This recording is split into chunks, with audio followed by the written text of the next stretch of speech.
구독과 좋아요는 채널 운영에 큰 도움이 됩니다. 책을 통해 인생을 배운다. 책배우입니다. 오늘 추천드릴 책은 유연함의 힘입니다. 이 책은 스터디언이라는 채널에서 추천을 해줘서 읽어봤는데요. 제목부터가 저를 확 사로잡았습니다. 유연함의 힘. 이 유연함이라는 단어를 들었을 때부터 난 너무 뻣뻣한데? 라는 생각이 많이 들었었습니다. 그리고 유연함이라 하면 여러 가지 상황에도 불구하고 그 상황에 맞춰 대처한다라는 이미지가 떠오르는데요. 그러지 못했던 저의 모습이 마구마구 떠올랐었습니다. 제가 사람들과 이런저런 얘기를 하다 보면 저의 행적들에 대해 칭찬을 해줄 때면 저는 그것을 굉장히 부인했었습니다. 결국에 그런 고생 뭐 할 필요 있냐? 결국엔 돈이 없어서 그런 거 아니냐면서 푸념을 많이 늘어놓곤 했죠. 그리고 대화 도중에 많이 들었던 말들이 너는 왜 이렇게 관심이 없냐라는 말도 많이 들었었는데요. 생각해보면 사람들은 저마다 무언가에 관심을 갖고 그것에 대해 무언가를 많이 아는 것 같은데 왜 나는 그렇지 않은가에 대해서도 의문점이 많았었습니다. 그런데 이 책을 읽고 나니까 그 의문점들이 해결되었습니다. 그건 제가 바로 고정형 사고방식을 갖고 있었던 걸로 결론이 났습니다. 저는 항상 급한 마음에 항상 서둘렀고 배우려는 마음보다는 무언가를 빨리 얻어서 확 이뤄내자라는 마음이 너무 많았던 거죠. 그러니까 어떤 일을 만나던 간에 배움이 있기보다는 스스로 거부하는 상황도 많이 생기고 제가 원하는 방법만 취하려는 태도가 저를 주로 이루고 있었던 것 같습니다. 오늘 읽어드릴 부분은 피드백에 관한 내용인데 책 전반에 걸쳐 어떻게 하면 우리가 삶의 태도를 개선시키고 긍정적 방향으로 나아갈지 명확하게 보여주고 있습니다. 아쉽게도 8분으로 제한이 되어 있기 때문에 제가 조금이라도 더 들려드리고자 살짝 배속을 걸어둘 테니까 집중하시고 들어주세요. 링크 걸어드릴 테니까 스터디언 채널 들어가셔서 총 15강의 강연도 들여보시길 추천드립니다. 수잔 애시포드가 지었고 상상 스퀘어에서 출간한 유연함의 힘 낭독 시작하겠습니다. 피드백을 가로막는 장애물. 이제까지의 사실을 종합해보면 피드백을 요청하기가 굉장히 쉬우리라고 생각할 수도 있다. 하지만 피드백을 요청하는 것과 실제로 피드백을 받는 것은 다른 문제다. 피드백을 청했어도 이를 얻기가 생각보다 어려울 때도 있다. 게다가 피드백은 매우 중요하지만 피드백의 본질상 당신에게 고통을 줄 수도 있다. 애슐리라는 젊은 직장 여성을 예로 들어보자. 애슐리는 자신이 어떤 일을 잘 해내지 못한다는 사실을 알 때는 사람들에게 피드백을 요청하지 않는다고 말했다. 내게 업무적으로 문제가 있다는 사실뿐 아니라 내가 그것을 안다는 사실까지 아무도 몰랐으면 좋겠어요. 고육책이라고 해도 할 말 없어요. 나는 단지 아무도 모르는 새에 그 문제를 해결할 시간을 벌고 싶을 뿐이에요. 어쩌면 다른 업무를 훌륭히 해내 미진한 부분을 벌충할 수도 있잖아요. 자신의 칩을 드러내고 싶지 않는 사람이 어디 애슐리뿐일까? 그토록 자신만만했던 전 뉴욕시장 에드워드 코흐조차도 지지율이 하락했을 때는 자신의 전매 특허였던 제가 시장으로서 일을 잘합니까? 라는 질문을 하지 않았다. 많은 사람이 애슐리와 코흐 전 시장처럼 느끼고 행동한다. 우리가 피드백을 피하는 이유는 다양하다. 연약한 자아를 보호하려는 사람도 있고 자신이 불안정하다는 사실을 자신 외에 아무도 모른다는 환상을 유지하려는 사람도 있다. 더러는 나약하고 불안정하며 자기 확신이 없어 보일까 두려워해 피드백 요청 자체를 피하기도 한다. 어떤 젊은 관리자는 이제까지 힘들게 권위자라는 평판을 쌓아왔는데 자칫 피드백을 요청했다가 그 평판에 금이 갈까 걱정된다고 했다. 비단 젊은 관리자뿐 아니라 노련한 경영자들도 그런 식으로 생각한다. 하지만 피드백을 요청하면 당신의 평판에 금이 갈 수도 있다는 생각은 근거 없는 걱정이라는 사실이 밝혀졌다. 이름하여 피드백 오류다. 관리자들을 대상으로 진행한 대규모 조사에서 사실상 모든 응답자가 피드백을 요청했던 사람을 더 유능한 관리자라고 생각한다고 말했다. 그들의 상사는 물론이고 후배, 동료까지 모두가 그랬다. 그리고 부정적인 피드백에 열린 태도를 보였을 때 더 좋은 평가를 받았다. 다른 조사에서도 상사들은 근무를 시작하고 첫 석 달이 지나기 전에 피드백을 요청하는 신입사원이 그렇지 않은 사람보다 일을 더 잘한다고 평가했다. 따라서 피드백을 요청하면 일시적으로는 다소 고통스러울지 몰라도 피드백을 요청하지 않는 경우보다 더 유익하다고 결론 내려도 무방하다. 피드백에서 무언가를 배운다면 당신은 더 나은 리더와 동료가 될 뿐 아니라 주변에서 그런 평가를 얻을 가능성도 커지기 때문이다. 그럼에도 불구하고 피드백을 구하는 일은 그 자체로 여러 도전을 야기한다. 솔직히 형태를 불문하고 모든 피드백에는 반드시 극복해야 하는 문제가 따라온다. 관찰을 통해 얻는 암묵적 피드백의 가장 큰 문제는 바로 오해다. 신체 언어와 여타 미묘한 신호 등으로 발산되는 무언의 메시지는 오해를 불러일으키기에 십상이다. 내가 좋아하는 어떤 만평이 그런 현실을 정확히 보여준다. 상사 한 명과 직원 셋이 회의 테이블에 앉아있는데 상사의 얼굴에 수심이 가득하다. 직원들은 상사의 표정을 제 마음대로 해석한다. 각각의 말풍선에는 그들의 생각이 적혀있다. 한 사람은 내 아이디어가 거슬리나 보네 라고 생각하고 다른 사람은 내가 뭐 잘못했나? 라고 걱정하며 마지막 사람은 이 일을 하기에는 내가 너무 늙었나 봐 라고 절망한다. 그렇다면 정작 상사는 무엇을 생각하고 있었을까? 사무실에 연필이 부족한가 보군. 이런 식의 오해는 흔하다는 말로도 부족하다. 가령 발표가 걱정될 때 우리가 어떻게 할지는 뻔하다. 내 발표를 부정적으로 평가하는 것처럼 보이는 행동과 표정에 주목하고 반응한다. 반대의 경우도 마찬가지다. 연설 능력에 자부심을 가진 사람은 청중에게 자신의 능력을 확신하게 해준 단서만을 포착한다. 내가 아는 어떤 컨설턴트가 원데이 워크숍을 개최했을 때의 일이다. 오전 과정의 중반쯤 지났을 무렵 주요 고객이 손목시계를 쳐다보는 모습이 우연히 그의 눈에 들어왔다. 그는 그 고객의 행동에서 마음대로 결론을 유추했다. 자신의 이야기가 지루하거나 말이 너무 느리다고 생각했고 손짓과 몸짓을 더 크게 하고 말하는 속도도 높이기 시작했다. 나중에 그 고객은 워크숍 중 컨설턴트의 행동이 달라진 점을 두고 당혹감을 표현했다. 고객님이 이 시계를 쳐다보시기에 그렇게 변화를 주었습니다만 맙소사, 저는 단지 그때 간식을 먹어도 점심을 맛있게 먹을 수 있을지 시간을 확인했을 뿐입니다.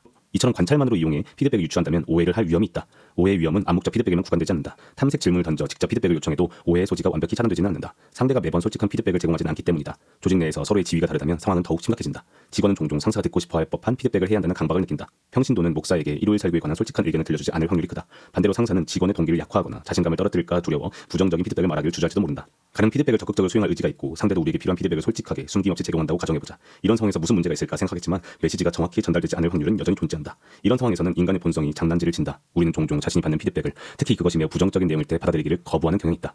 이것을 적나라하게 증명한 연구가 있다. 피험자들은 감성 지능을 측정하는 시험을 치렀다. 감성 지능이 상대적으로 낮았던 피험자들은 크게 둘 중 하나의 방식으로 반응했다. 이 시험은 정확하지 않아. 어쨌건 감성 지능은 중요하지 않아. 더 놀라운 결과도 있었다. 연구가들은 피험자 모두에게 평점이 아주 높은 인기 도서를 소개했다. 감성 지능을 높이는 비법을 알려주는 책으로 연구가들은 피험자들에게 그 책을 구입할 기회를 똑같이 주었다. 반응은 판이했다. 감성 지능 지수가 높은 참가자 중 65%가 그 책을 구입했다. 반면 감성 지능 지수가 낮았던 사람, 그러니까 정작 그 책이 가장 필요한 사람 넷 중 한 명꼴로 책을 샀다. 이렇게 볼 때 피드백에 노출되었다고 해서 무조건 진정한 성장을 이루는 것은 아니다. 진정한 성장을 이루려면 그 이상의 무언가가 필요하다. 피드백을 얻기 힘들게 하는 장애물을 극복하라. 피드백을 포기하기에는 장점이 너무 많다. 다행히도 피드백을 둘러싼 가장 보편적인 몇몇 문제를 피하기 위한 여러 방법이 있다. 먼저 암묵적 피드백을 더욱 효과적으로 추적하게 해주는 전략부터 알아보자. 첫 번째 방법은 아주 단순하다. 이는 지기에 해당한다. 걱정, 불안, 편견, 선입견이 당신의 관점에도 영향을 미친다는 사실을 인정하라. 가령 상황의 전개추이를 걱정할 때는 부정적인 반응에 모든 촉각을 곤두세우기 십상이다. 반대로 당신이 옳다고 확신한 경우에는 부정적인 반응을 일절 무시할지도 모르겠다. 따라서 자신이 이런 편견을 가지고 있다는 사실을 알기만 해도 당신이 관찰하는 모든 암묵적 피드백을 더 정확히 해석할 확률이 커진다. 두 번째는 관찰과 탐색을 병행하는 방법이다. 상대에게 견해를 직접 요청하고 당신이 앞서 관찰한 내용과 그것에 유추한 결론을 대조하라. 한 연구 결과에 따르면 당신이 무엇을 해야 하고 무엇을 개선할 수 있는지 명확히 이해하려면 관찰과 탐색을 병행해야 한다고 한다. 피드백을 직접 요청하지 않은 채로 자신의 관찰 결과에만 의존하면 추론 오류를 저지를 위험이 크다. 쉽게 말해 상황을 잘못 판단하는 것이다. 반대로 탐색 전략만 사용해도 문제가 생길 소지가 있다.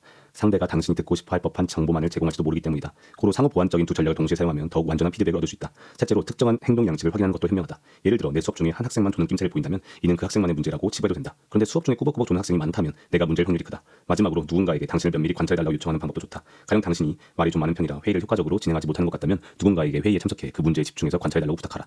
탐색 전략을 사용해 피드백을 더 효과적으로 수집하는 방법이 있다. 예컨대 상대가 더욱 편안한 마음으로 피드백을 제공하도록 환경을 조성한다면 당신은 더욱 유익하고 정확한 정보를 얻을 수 있다. 이를 보여주는 좋은 예가 있다. 우리가 인터뷰했던 어떤 리더는 유튜브의 한 고위 임원이 서명란에 다음 문장을 한 줄 추가해 이메일을 보냈다고 말했다. 내 업무 수행 방식이 어떤가요? 이메일 수신자가 그 문장을 클릭하면 익명의 피드백을 요청하는 설문조사 창이 떴다. 어떤 말이든 적어도 된다. 가령 회사의 전략을 설명하는 당신의 능력을 인정합니다. 그런데 그 전략이 중요하다며 나를 설득하는 일에는 서투른 것 같군요. 라고 적어도 무관하다.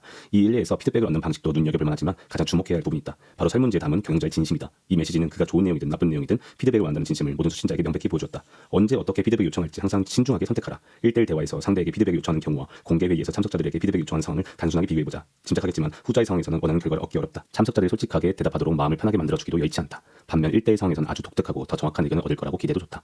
위에 유튜브 임원처럼 익명으로 피드백을 얻는 방법도 고려하길 바란다. 고맙게도 익명의 피드백 도구를 제공하는 기업이 갈수록 늘어나는 추세다. 특히 소프트웨어 개발 업체들은 사용자가 주도적, 일상적으로 피드백을 얻도록 돕는 도구를 개발한다. 그런 업체 대표 주장인 카이젠의 창업 이념은 유연함의 기술의 핵심 신념과 일치한다. 그들은 조직만이 아니라 개인도 스스로 성장을 이끌 수 있다고 믿는다. 한마디로 자기 성장의 주인이 되자는 것이다. 카이젠은 그런 이념의 기초에 사용자가 직접 제어하는 애플리케이션을 개발했다. 애플리케이션은 크게 세 가지 용도로 사용할 수 있다. 첫째, 해당 애플리케이션을 캘린더와 연결하면 회의, 제품 출하 등이 마무리된 직후 피드백을 요청하는 이메일이 자동 발송된다. 당신이 회사의 가치를 얼마나 잘 실천하는지 측정하고 그 결과를 인적 자원 관리 부서와 공유하도록 설정할 수도 있다. 물론 개인적 용도로 피드백을 구하는 데 사용해도 좋다. 피드백을 구하기 위해 탐색 질문을 하는 방식도 커다란 차이를 만들어낸다. 예컨대 피드백을 직접 요청하는 경우라면 자신을 낮추거나 취약점을 드러내는 말로 시작하는 것도 도움이 된다. 단 유의할 사항이 있다. 누군가에게는 유머러스한 문구가 어울리는 반면 다른 누군가는 진지한 접근법이 더 편안하고 진실하다는 인상을 준다. 따라서 당신의 평소 성격과 행동 양식에 어울리는 표현을 사용하라. 이런 식으로 탐색 질문을 시작했을 때 긍정적이든 부정적이든 솔직한 피드백을 원한다는 진심을 전달할 수 있다는 점은 큰 장점이다. 리더십의 대부이자 경영자 코치인 마셜 골드미스가 피드포워드라고 명명한 무언가를 요청해보는 건 어떨까? 피드포워드는 당신이 과거에 무엇을 얼마나 잘했는지 평가하는 대신 미래에 당신이 무언가를 더 잘할 수 있는 방법에 관한 조언을 말한다. 쉽게 말해 피드백은 과거 지향적인 반면 피드포워드는 미래 지향적이다. 방법은 어렵지 않다. 먼저 경청 능력을 키우거나 다양한 의견 이끌어내기, 질문에 간단 명료하게 대답하기 등 스스로 개선하고 싶은 점을 동료에게 말하라. 그런 다음에 내가 이 목표를 달성하기 위해 사용해볼 만한 아이디어가 있다면 알려주세요 라고 요청하라. 이처럼 대화의 초점을 미래 지향적으로 구성하면 대화가 판단과 평가로 전락할 위험은 감수하고 두 사람 모두에게 더욱 편안한 분위기가 조성된다. 앞서 소개한 마크 잉크램을 떠올려보자. 대형 공립학교에서 재무 분석가로 활동하는 잉그램은 피드백을 구할 때 역지사지 기법을 즐겨 사용한다. 당신이 내 입장이라면 무엇을 다르게 하겠습니까? 이렇게 우회적으로 질문하면 상대가 조금 덜 직접적인 방법으로 피드백을 제공한다고 생각한다. 그리고 이 방식은 다시 상대가 더욱 적극적으로 피드백을 제공하고 싶게 만든다. 피드백을 구할 때 참고하면 좋을 또 다른 사례가 있다. 어떤 관리자는 업무 중 일상적으로 피드백을 주고받기를 원했다. 그래서 그는 매주 월요일 아침 팀 주간 회의에서 지난 한 주간 자신의 행동에 관한 피드백을 요청했다. 시간이 흐르면서 팀원 모두는 가랑비에 옷 젖듯 그의 요청에 익숙해졌다. 그들은 피드백을 제공하는 일 자체의 편안함을 넘어 둔감해졌고 그 결과 더 개방적이고 솔직한 피드백을 제공하게 되었다. 한 가지 더 당부하자면 피드백을 수집할 때 학습 마인드셋을 유지해야 한다는 사실을 명심하라. 나는 이것이 피드백을 받을 때 가장 중요한 요소라고 본다. 학습 마인드셋의 효과는 경영자 코치 카린 스타워키 말을 들어보면 명백히 알 수 있다. 스타워키는 학습 성향이 습관처럼 굳은 뒤에는 피드백을 훨씬 잘 얻게 되었다고 말한다. 예전에 나는 나 자신에게 초점을 맞췄어요. 다음에 무슨 말을 할까? 난 뭘 해야지? 내 계획이 뭐였지? 라고 자문하면서 스스로를 강하게 닥달했죠. 이제는 달라졌답니다. 내 에너지를 외부로 돌릴 수 있어요. 나에게 집중하는 대신에 주변 사람의 말과 행동을 관찰하고 그에 반응하게 되었죠. 유튜브의 고위 임원 출신으로 오늘날 자신이 공동 창업한 회사에서 벤처 캐피털 부문을 총괄하는 빙체는 피드백에 관해 한결같은 믿음을 보여준다. 이는 어머니의 가르침 덕분이다. 아들아, 누군가가 내게 건설적인 피드백을 준다면 그건 좋은 거란다. 내가 더 잘되길 바랄 만큼 너를 많이 존중한다는 뜻이거든. 정말 큰 문제는 사람들이 더는 피드백을 주지 않을 때란다. 모두 그렇다는 것은 아니지만 더는 내게 관심이 없다는 뜻일 수도 있으니 말이다. 여담이지만 첸이 재직할 당시 유튜브는 수십억 달러 규모의 크리에이터 생태계를 구축했는데 첸도 그 생태계 주요 설계자 중 한 명이었다. 우리는 스타워키와 첸을 본보기로 삼아야 한다. 학습 마인드셋을 유지할수록 우리는 타인의 통찰에 더욱 마음을 열고 주의를 기울일 수 있다. 연구 교수이자 강연자 겸 작가인 브레네 브라운은 타인의 통찰에 마음의 빗장을 열면 자신 능력을 증명하고 완벽한 사람이 되는 데서 도전과 학습으로 관심의 초점을 옮길 수 있다고 설명한다. 자신을 증명하거나 완벽해지고 싶은 욕구의 사슬을 끊어내라. 그 대신 도전하고 학습하려는 마인드셋을 선택하고 그것을 유지하기 위해 노력하라. 그런 노력을 계속하는 한 당신은 더 많은 것을 얻고 배울 수 있다. 오늘 낭독은 여기까지 하도록 하겠습니다. 감사합니다.